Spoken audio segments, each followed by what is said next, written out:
সমস্ত সাহাবীরা অস্থির হয়ে গেছে, নবীর কাছে দৌড়ে গেছে। পয়গম্বর,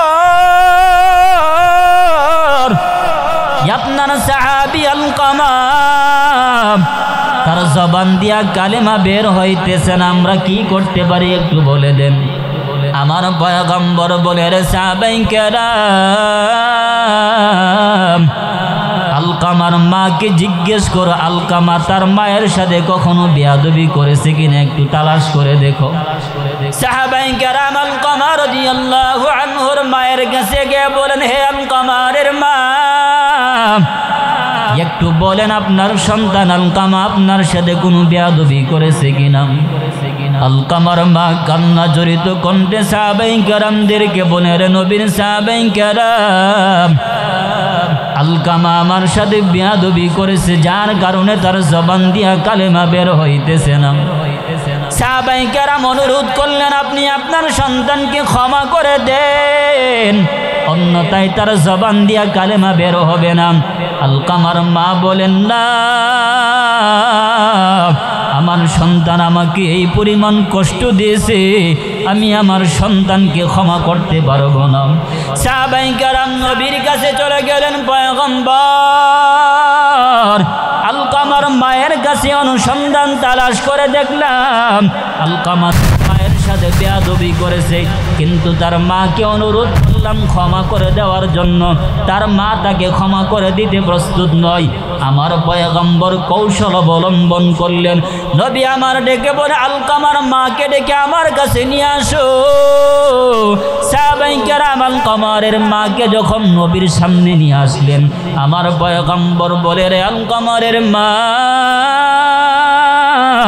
তুমি যদি তোমার সন্তানকে ক্ষমা না করো, আমি নবীও তোমার সন্তানকে ক্ষমা করব না। এই মুহূর্তে আগুন জ্বালায়া তোমার সন্তানটাকে আগুনের ভিতরে পুরায়া দিব। আলকামারের মা বলেন, পয়গম্বর, আমার সন্তান যত বেয়াদবি আমার সাথে করো, কিন্তু আমার সামনে যদি আমার সন্তানটা আগুনে পড়ে দুনিয়া থেকে বিদায় হয়ে যায়, আমার কলিজার টুকরা সন্তানটা যদি আমার চোখের সামনে আগুনে জ্বলতে থাকে, আমার মায়ের সহ্য হবে না। ও পয়গম্বর, আগুনে জ্বালাইতে হবে না, আমি আমার সন্তান আলকামারকে ক্ষমা করে দিলাম। আমার পয়গম্বর বলেন, রে সাহাবায়ে কেরাম, যাও যাও, গিয়ে দেখো আলকামারের কি অবস্থা। সাহাবায়ে কেরাম দৌড়ায় চলে গেলেন মুমূর্ষ আলকামারের কাছে, গিয়ে দেখেন আলকামারের জবান দিয়া অকপটে আল্লাহর সেই মধুর কালিমা জারি হইতেছে, লা ইলাহা ইল্লাল্লাহু মুহাম্মাদুর রাসূলুল্লাহ। পয়গম্বর বলেন, রিদুর রব্বি ফি রিদুল ওয়ালিদ ওয়া সাখাতুর রব্বি ফি সাখাতিল ওয়ালিদ। মুসলমান ইমানদার আল্লাহর গোলাম, নবী জানায় দেন, আল্লাহ পাক ওই সন্তানের প্রতি খুশি হবেন, মা বাবা যেই সন্তানের প্রতি খুশি, আল্লাহ পাক ওই সন্তানের প্রতি নারাজ হয়ে যাবেন, যেই সন্তানের প্রতি মা বাবা নারাজ হয়ে যাবে। মুসলমান নবীর উম্মত, এজন্য অনুরোধ করে বলি, ভাই, পৃথিবীর প্রত্যেকটা মানুষ মা বাবার মাধ্যমে দুনিয়ায় আসে, মা বাবার মাধ্যম ব্যতি রেখে পৃথিবীতে কোনো মানুষ আসতে পারবে না। কাজেই কেমনে তুমি মাকে কষ্ট দাও, কেমনে তুমি তোমার বাবাকে কষ্ট দাও। তুমি আমি ভূমিষ্ঠ হওয়ার পর আমার মায়ের বুকের দুধ আমাকে পান করাইছে, আমার মায়ের দুধ আমাকে পান করাইছে। খোদার ধারণায় যখন আমি কান্না করি, আমার মা বুঝতে পারে, রাত্র যত গভীর হোক না কেন, আমার মা আরামের ঘুম হারাম করে দিয়া আমার মা স্তনের দুধ আমাকে পান করাইছে। শুধু তাই না রে যুবক, 12 থেকে 18 বছর পর্যন্ত আমি আমার বাবার অধীনে থেকে খেয়ে পরে বাবার টাকায় চলাফেরা করে বাবার টাকায় লেখাপড়া করে যদি আমি ইস্টাবলিশ যদি হয়, ধনী যদি হয়, নিজের সম্পত্তি হওয়ার পর যদি বাবাকে ভুলে যাই, নিজের সব কিছু হওয়ার পর যদি বাবাকে ভুলে যাই, আমার মতো নাফরমান কেউ হবে না, আমার মতো কপাল পোড়া কেউ হবে না রে যুবক, আমার মতো না খানদার কেউ হবে না। আল্লাহ পাকের আদালতে কিবরিয়াতে জবাব দেওয়ার মতো কোনো হিসাব আমি ওই দিন পেশ করতে পারবো না। এজন্য মুসলমান ইমানদার আল্লাহর গোলাম অনুরোধ করি বলি, ভাই মা বাবার সাথে বেয়াদবি করছে, দুনিয়াতে শান্তিতে থাকতে পারছে এমন দৃষ্টান্ত আজ পর্যন্ত কেউ দেখাতে পারবে না। সাবধান উম্মত, দুনিয়াতে সব করো সাবধান, মায়ের সাথে বেয়াদবি করবা না, বাবার সাথে বেয়াদবি করবা না রে যুবক। কত মা আইসা নালিশ করে, হুজুর আমার সন্তানটা আমার কথা শুনে না, একটু পানি পড়া দেন, একটু দোয়া করেন, খতম কোরআন করে দেন, কোরআন খতম করে দেন যেন আমার সন্তানটা ভালো হয়ে যায়। গত কয়েকদিন আগে এক মহিলা এসে আমার কাছে বলে, হুজুর আমার 2টা সন্তান, একটা সন্তান প্রবাসে থাকে, ছোট সন্তান, ওই সন্তানটা ভালো, তার পাঠানো টাকা দিয়ে আমাদের সংসারটা চলে, কিন্তু আমার বড় সন্তানটা নেশায় আসক্ত হওয়ার পর বন্ধু বান্ধবের আড্ডায় পরে নিজের জীবনটা একেবারে বিনষ্ট করে ফেলেছে। হুজুর আমাকে এই পরিমাণ অশান্তিতে রাখে, আমার আর সহ্য হয় না, একটু দোয়া করেন যেন অ্যাক্সিডেন্ট করে আমার সন্তানটা মারা যায়। হে যুবক ভাই, একটা মায়ের মনে কত ব্যথা থাকলে হুজুরের কাছে দোয়া চাইতে পারে যে সন্তানটা যেন অ্যাক্সিডেন্ট করে মারা যায়। মুসলমান নবীর উম্মত, নবীর সাহাবী আলকামা রাদিয়াল্লাহু তাআলা আনহু ইন্তেকালের সময় সাকরাতের মউত যখন শুরু হয়ে গেছে, মৃত্যু যখন গণায় গেছে, কিন্তু জবান দিয়া কালিমা বের হইতেছে না। সমস্ত সাহাবীরা অস্থির হয়ে গেছে, নবীর কাছে দৌড়া গেছে, পয়গম্বর আপনার সাহাবী আলকামা তার জবান দিয়া কালিমা বের হইতেছে না, আমরা কি করতে পারি একটু বলে দেন। আমার পয়গম্বর বলে, রে সাহাবায়ে কেরাম, আলকামার মাকে জিজ্ঞেস করো আলকামা তার মায়ের সাথে কখনো বেয়াদবি করেছে কিনা একটু তালাশ করে দেখো। সাহাবায়ে কেরাম আলকামা রাদিয়াল্লাহু আনহুর মায়ের কাছে গিয়ে বলেন, হে আলকামারের মা, একটু বলেন আপনার সন্তান আলকামা আপনার সাথে কোনো বেয়াদবি করেছে কিনা। আলকামার মা কান্না জড়িত কণ্ঠে সাহাবায়ে কেরামদেরকে বলে, রে নবীর সাহাবায়ে কেরাম, আলকামা আমার সাথে বেয়াদবি করেছে, যার কারণে তার জবান দিয়া কালেমা বের হইতেছে না। সাহাবায়ে কেরাম অনুরোধ করলেন, আপনি আপনার সন্তানকে ক্ষমা করে দেন, অন্যথায় তার জবান দিয়া কালেমা বের হবে না। আলকামার মা বলেন, না, আমার সন্তান আমাকে এই পরিমাণ কষ্ট দিয়েছে, আমি আমার সন্তানকে ক্ষমা করতে পারবো না। সাহাবায়ে কেরাম নবীর কাছে চলে গেলেন, পয়গম্বর আলকামার মায়ের কাছে অনুসন্ধান তালাশ করে দেখলাম আলকামার মায়ের সাথে বেয়াদবি করেছে, কিন্তু তার মাকে অনুরোধ করলাম ক্ষমা করে দেওয়ার জন্য, তার মা তাকে ক্ষমা করে দিতে প্রস্তুত নয়। আমার পয়গম্বর কৌশল অবলম্বন করলেন, নবী আমার ডেকে বলে, আলকামার মাকে ডেকে আমার কাছে নিয়ে আসো। সাহাবায়ে কেরাম আলকামারের মাকে যখন নবীর সামনে নিয়ে আসলেন, আমার পয়গম্বর বলে, রে আলকামারের মা, তুমি যদি তোমার সন্তানকে ক্ষমা না করো, আমি নবীও তোমার সন্তানকে ক্ষমা করব না। এই মুহূর্তে আগুন জ্বালায়া তোমার সন্তানটাকে আগুনের ভিতরে পুরাইয়া দিব। আলকামারের মা বলেন, পয়গম্বর, আমার সন্তান যত বেয়াদবি আমার সাথে করো, কিন্তু আমার সামনে যদি আমার সন্তানটা আগুনে পড়ে দুনিয়া থেকে বিদায় হয়ে যায়, আমার কলিজার টুকরা সন্তানটা যদি আমার চোখের সামনে আগুনে জ্বলতে থাকে, আমার মায়ের সহ্য হবে না। ও পয়গম্বর,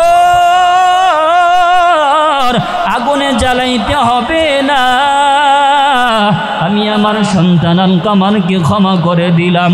আমার পয়গম্বর বলেন, রে সাহাবায়ে কেরাম, যাও যাও, গিয়ে দেখো আলকামারের কি অবস্থা। সাহাবায়ে কেরাম দৌড়ায় চলে গেলেন মুর্মুষ আলকামারের কাছে। গিয়ে দেখেন আলকামারের জবান দিয়া অকপটে আল্লাহর সেই মধুর কালিমা জারি হইতেছে, লা ইলাহা ইল্লাল্লাহু মুহাম্মাদুর রাসূলুল্লাহ।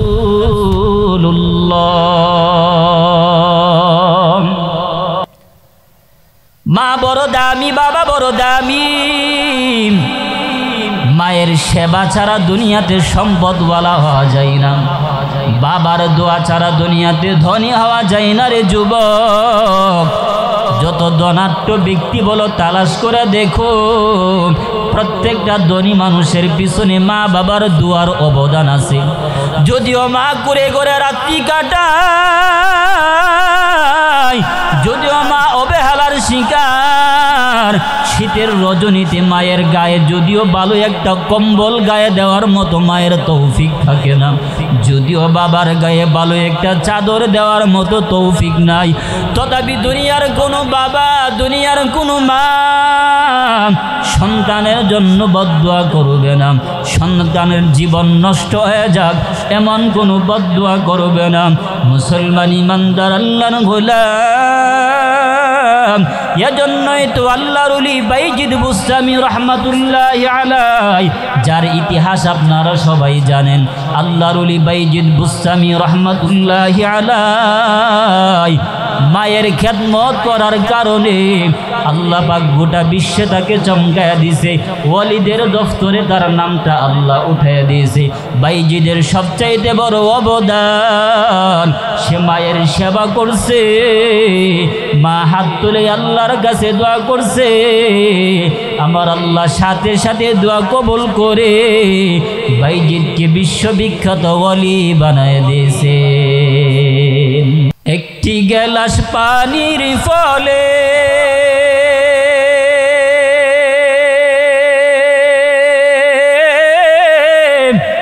বাইজিদের কুলে তুলে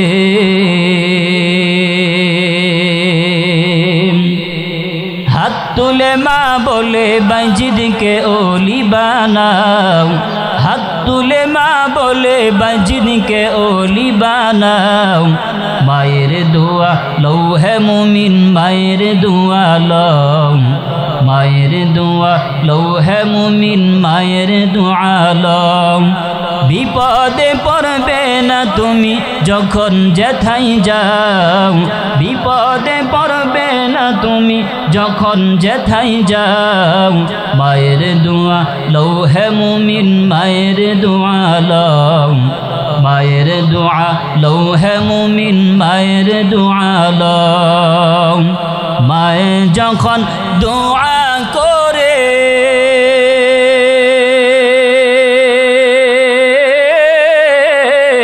চলে যায় আরশ পরে,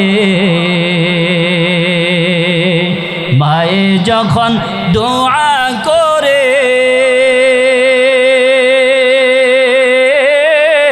চলে যায় আরশ পরে,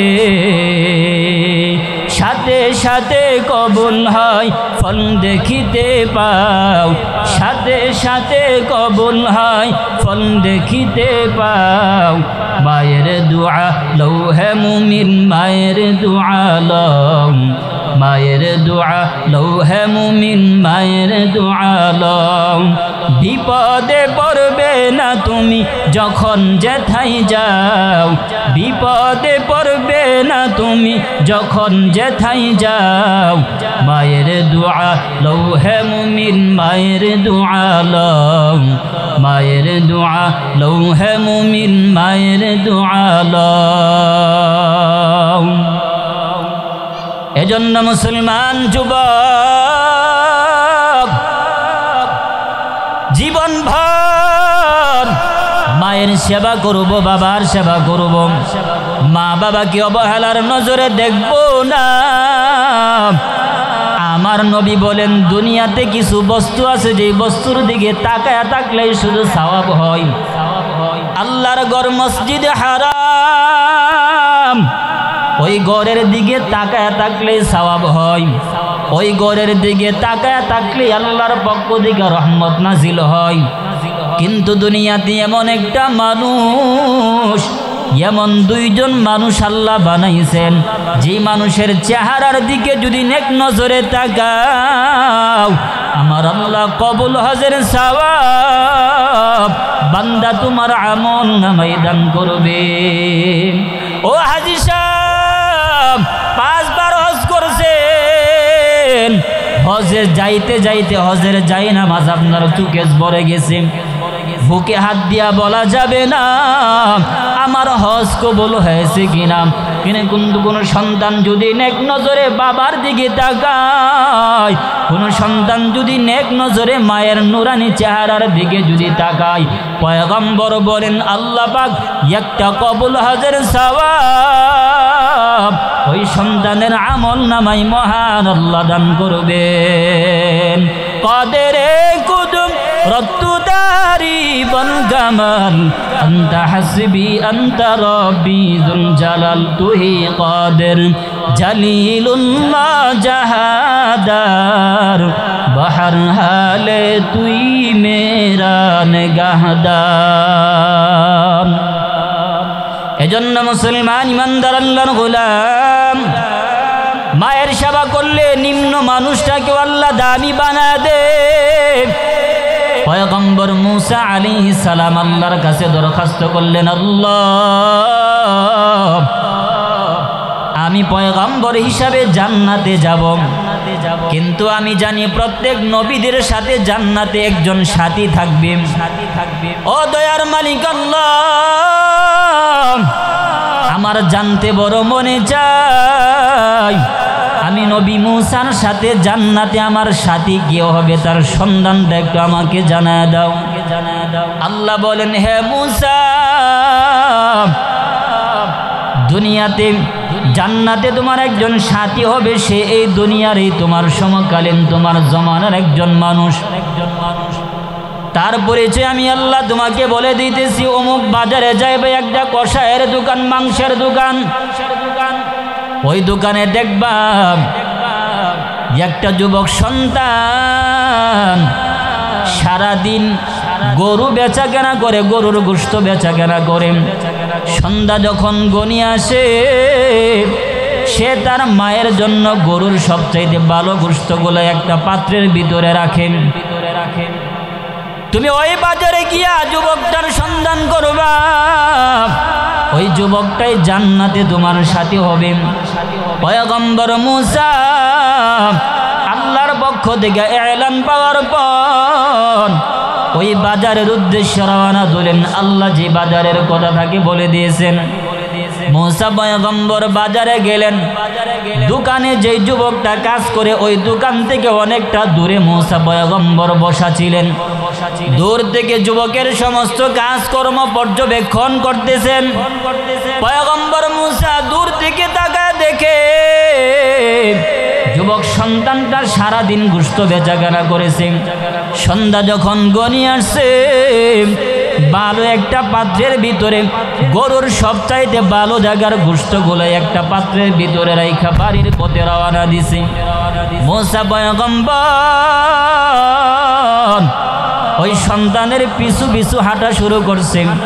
মুসা পয়গম্বর পিছনে পিছনে যাইতে যাইতে তাকায়া দেখে যুবকের বাড়ি হলো একটা ছোট বাড়ি, কুটিরে ঘর, ছোট একটা ঘর, মিটমিটে আলো দেখা যায়। যুবকটা ঘরের ভিতরে প্রবেশ করল। ঘরের ভিতরে প্রবেশ করার পর যেই গোশতগুলা বাজার থেকে নিয়ে আসছে, গোশতগুলাকে কিমা করতেছে, ছোট ছোট টুকরা করতেছে। মুসা পয়গম্বর বেড়ার ফাঁক দিয়ে তাকায় দেখছে ওই যুবক সন্তানটা মায়ের জন্য গোশতগুলা রান্না করতেছে। আর ঘরের ভিতরে ওই তাকের উপরে একটা বৃদ্ধ মহিলা বসা আছে। মুসা পয়গম্বর বুঝার আর বাকি নাই, এই বৃদ্ধ মহিলাটা হয়তো তার মা হবে। মুসা পয়গম্বর যুবকের সমস্ত কাজ পর্যবেক্ষণ করতেছেন। এক পর্যায়ে যুবকের রান্না যখন শেষ হয়ে গেল, ভালো গরম গরম গোশতগুলা ওই যে রোগীর মাকে নিয়াম, অসুস্থ মাকে ওই উপর থেকে নামায়াম, সন্তানটা যেমন ছোট বাচ্চা, মুরগির বাচ্চাকে যেমন, পাখির বাচ্চাকে যেমন একটা মানুষ খাবার খাওয়াই মুখে ধরে ধরে, ওই সন্তানটা তার কলিজার টুকরা মা, তার আদরের মাকে ওই রকম ভাবে গোশত খাওয়াইতেছে। মুসা পয়গম্বর দৃশ্যটা দেখার পর তিনি ঘরের বাহিরে দাঁড়ানো ছিলেন। যুবক যখন ঘরের বাহিরে উকি দিলেন, তাকায় দেখেন একজন অচেনা মুসাফির।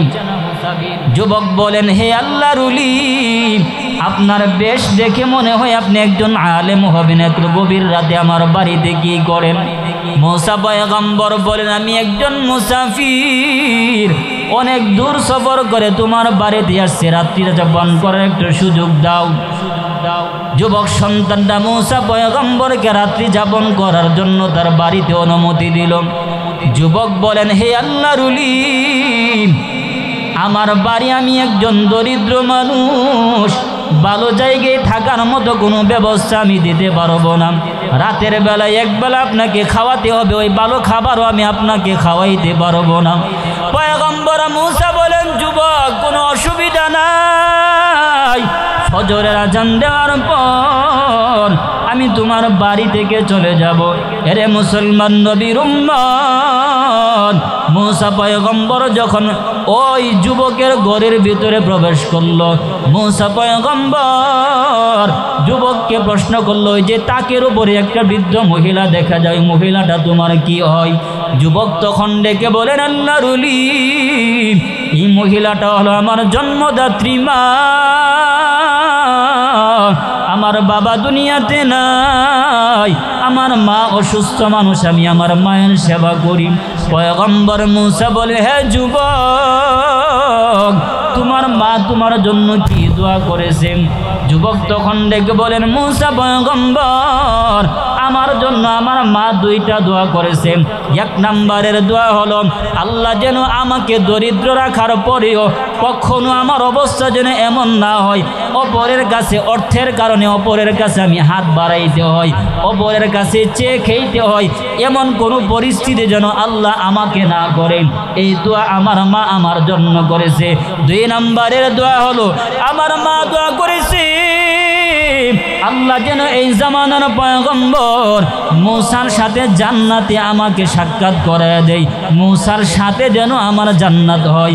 পয়গম্বর মুসা আর নিজের পরিচয় গোপন রাখতে পারে নাই। মুসা পয়গম্বর যুবকটাকে বুকে জড়ায়া আর বলেন, যুবক, তোমার মায়ের দুইটা দোয়া আল্লাহ কবুল করছে। এক নাম্বার হলো, তুমি দরিদ্র হলেও দুনিয়াতে তোমার কখনো এমন পরিস্থিতি আসবে না যে অপরের কাছে অর্থ সম্পদ চেয়ে তোমাকে চলতে হবে, এই পরিস্থিতি আল্লাহ কখনো তোমাকে দিবে না। দুই নাম্বারের যে দোয়া, জান্নাতের ভিতরে জামানার নবী মুসার সাথে তোমার জান্নাতে তুমি থাকবে, এই দোয়া তোমার মা করেছে। যুবক সন্তান তাকায় দেখো, আমি হলাম জামানার নবী মুসা, আল্লাহর কাছে আমি দরখাস্ত করেছিলাম, আল্লাহ জান্নাতে যে আমার সাথী হবে তার পরিচয়টা একটু জানায় দাও। স্বয়ং আল্লাহ নিজে তোমার পরিচয় আমাকে জানায় দিছে। এই জন্য আমি মুসাফিরের বেশে তোমার বাড়ির মুসা মেহমান হয়েছি। হে যুবক সন্তান, আজকে আল্লাহর কাছে এত সম্মানিত হওয়ার কারণ তুমি তোমার মায়ের খেদমত করেছো। এজন্য আল্লাহ পাক তোমার খেদমত কবুল করে আমি নবী মুসার সাথে জান্নাতে আমার সাথী আল্লাহ তোমাকে বানায় দিয়েছে। এজন্য মায়ের সেবা করার দরকার আছে না কি বলেন? প্রত্যেকটা সন্তানের মা বাবার সেবা করার দরকার। মায়ের সেবা ব্যতীত, বাবার সেবা ব্যতীত পৃথিবীর জমিনে কোনো সন্তান সম্মানের সহিত বাঁচতেও পারবে না, মরতে পারবে না। পরিষ্কার কথা, সন্তান সম্মানের সহিত বাঁচতেও পারবে না, মরতেও পারবে না। কোন সন্তান যদি মা বাবার অবাধ্য হয় 100% আপনি লিখে রাখতে পারেন, লাঞ্ছনা বেইজ্জতির সাথে দুনিয়া থেকে বিদায় নেবে। এজন্য মুসলমান ইমানদার আল্লাহর গোলাম, আমার নবী বলেন সালাসাতু দাওয়াতুন মুস্তাজাবুন লা শাক্কা ফীহিন্না দাওয়াতুল ওয়ালিদি আলা ওয়ালাদিন। তিনজন এমন মানুষ আছে দুনিয়াতে, যারা দুনিয়াতে দোয়া করতে দেরি হয়, তাদের দোয়া আল্লাহ কবুল করতে দেরি হয় না। তাদের মধ্যে প্রথম নাম্বার হলো দাওয়াতুল ওয়ালিদি আলা ওয়ালাদি। কোন সন্তান যদি মায়ের জন্য, কোন মা যদি কোনো সন্তানের জন্য দোয়া করে, কোনো বাবা যদি কোনো সন্তানের জন্য দোয়া করে, আল্লাহ পাক সেই দোয়া সাথে সাথে কবুল করে ফেলেন। সেই দোয়া হতে পারে ভালো দোয়া কিংবা বদদোয়া। যদি বদদোয়া করে সেই দোয়াটা কবুল হয়ে যায়, যদি ভালো দোয়া করে সেই দোয়াটা কবুল হয়ে যায়। এরে মুসলমান নবীর উম্মত, এজন্য হাতে পায়ে ধরে বলি, জীবনে যা করছো হিসাব, পৃথিবীর বন্ধু বলো বান্ধব বলো সব তোমার পর হয়ে যাবে। দুনিয়াতে নিঃস্বার্থে তোমাকে ভালোবাসে তোমার মা, দুনিয়াতে নিঃস্বার্থে ভালোবাসে তোমার বাবা। দুনিয়াতে এই দুইটা মানুষ ব্যতীত স্বার্থ ছাড়া অন্য কোনো মানুষ তোমাকে মহাব্বত করবে না। ও পর্দার অন্তরালের আম্মা জান, ও বৃদ্ধ বাবা, সন্তানদেরকে যদি মানুষের মতো মানুষ বানাইতে চান, বাধ্যগত সন্তান যদি বানাইতে চান, এর মধ্যে 4টা হক বাবার সন্তানের উপর, বাবার উপর সন্তানের 4টা হক রয়েছে। 1 নাম্বার, জন্ম হওয়ার পর সন্তানের সুন্দর একটা ইসলামিক নাম রাখা। 2 নাম্বার হলো ওই সন্তানের নাম রাখার পর মাফিক তাকে দ্বীনের শিক্ষা দেওয়া। 3 নাম্বারের কাজ হলো ওই সন্তানটাকে দ্বীনদার একটা মেয়ের সাথে বিবাহের ব্যবস্থা করা। 4 নাম্বারের হক হলো সন্তান ভালোভাবে দুনিয়াতে চলাফেরা করতে পারে এমন একটা কর্মসংস্থানের ব্যবস্থা করে দেওয়া। ও মুসলমান নবীর উম্মত, ও পর্দার অন্তরের আম্মা জান, আপনারা বড় দামি মা। আপনাদের মতো মায়ের গর্ভ থেকে খাজা মুঈনুদ্দিন চিশতি আজমিরি জন্ম নিয়েছে। আপনাদের মতো মায়ের গর্ভ থেকেই ইমামে আযম আবু হানিফা রহমতুল্লাহি আলাইহির মতো মহামনীষী জন্ম নিয়েছে। আপনাদের মতো মা থেকেই শাহজালাল মুজাররদি ইয়ামানি রহমতুল্লাহি আলাইহি জন্ম নিয়েছে। ও আম্মা জানেরা, এজন্য বলি মা, একটু চিন্তা করে দেখেন, আপনি যেদিন নতুন শাড়ি পরে, ভালো ভালো দামি গহনা পরে, সুন্দরভাবে সজ্জিত হয়ে যেদিন প্রথম দিন আপনি আপনার স্বামীর বাড়িতে আসছেন, ও মা, আপনার স্বামীর বাড়ির কত আত্মীয় স্বজন ভালো ভালো খাবার খাওয়ায় আপনাকে বরণ করছে। ও মা, এমন একটা দিন আসবে যেদিন এই স্বামীর বাড়ির মানুষগুলা বড় নিষ্ঠুরতার সাথে সাদা কাফনের প্যাকেট বানায়া আপনাকে ওই চির অন্ধকার ঘর 4 স্বজনার কাঁধে করে অন্ধকার কবরের জগতে রেখে আসবে। এজন্য মা চেষ্টা করবেন পর্দার সহিত জিন্দেগিটা যাপন করার জন্য, স্বামীর কথা মান্য করার জন্য, স্বামীর মালের হেফাজত করার জন্য, আল্লাহর বিধানগুলি পালন করার জন্য। তাহলে আল্লাহ পাক ওই সমস্ত মায়ের গর্ভ থেকে খাজা মুঈনুদ্দিন চিশতি আজমিরির জন্ম আজও হবে। যদি মা যদি ভালো হয়, আজও সেই মায়ের গর্ভ থেকে ইমামে আজমের জন্ম হবে। মায়ের চরিত্র যদি ভালো হয়, আজও ওই মায়ের গর্ভ থেকে শাহজালাল মুজাররদি ইয়ামানি রহমতুল্লাহি আলাইহির জন্ম হবে।